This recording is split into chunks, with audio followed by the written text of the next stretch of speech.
Maya didn't sleep that night. She lay in bed beside Daniel, listening to his breathing slow into the easy rhythm of a man with no guilt, or a man who had buried it so deep he could no longer feel it. She stared at the ceiling, her eyes wide open in the dark, and made a silent promise to herself. She would not cry. Not yet. Tears were for after. The woman's name was Serena. Maya found this out 3 days later when Daniel's phone buzzed on the kitchen counter while he was in the shower. She didn't touch it. She didn't need to. The screen lit up long enough for her to read the preview message. Last night was everything. Heavy black heart hash. She was standing 2 feet away, staring blankly past the counter the way a blind woman would. Daniel came out of the shower, picked up his phone, read the message and glanced at Maya. She was already reaching slowly for her cup of tea, her face empty. He relaxed. Good, she thought. Stay relaxed. That same afternoon Maya called her cousin Bisi, the only person she had told the truth to. Bisi was the kind of woman who asked no unnecessary questions and got things done. Within 48 hours Bisi had a full name. Serena Dyke. 27 years old. Works at Daniel's company. Has been seeing Daniel for 8 months. 8 months. Maya did the math quietly. 8 months meant it started 3 months before the blurry vision story, which meant Daniel had been standing in church with her on their anniversary, smiling at her across a candlelit dinner table, holding her hand at her mother's birthday, all while Serena existed. She sat with that information for a full day before she decided what to do with it. The opportunity came on a Thursday evening. Daniel told her he had a work dinner. He dressed carefully, too carefully for a work dinner, and sprayed the cologne Maya had bought him for Christmas.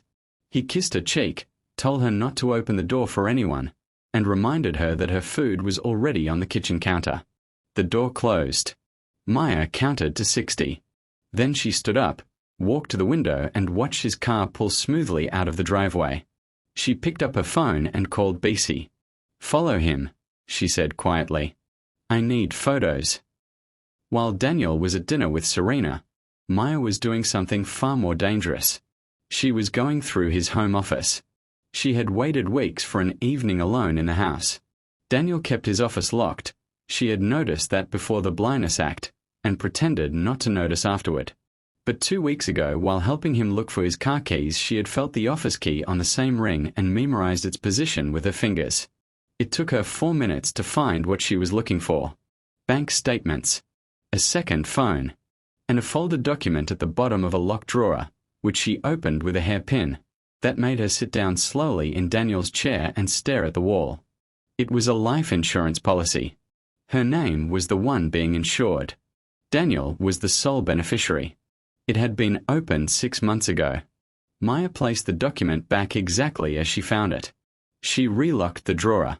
She walked back to the living room, sat in her usual chair, arranged her face back into blankness and folded her hands in her lap. Her heart was hammering but her face showed nothing. This was no longer just about a cheating husband. Daniel wasn't just replacing her. He was planning to erase her. At 10:47 p.m. Bisi sent through 12 photographs. Daniel and Serena at a rooftop restaurant, laughing, his hand over hers. One photo of him tucking her hair behind her ear, the same gentle gesture he used on Maya on their wedding day. Maya looked at every single photo. Then she put the phone down and finally, allowed herself 1 minute of tears. Just 1 minute. When the minute was up, she wiped her face, straightened her back and opened her notes app. At the top of a blank page, she typed 3 words. His move first. Then she started writing. To be continued.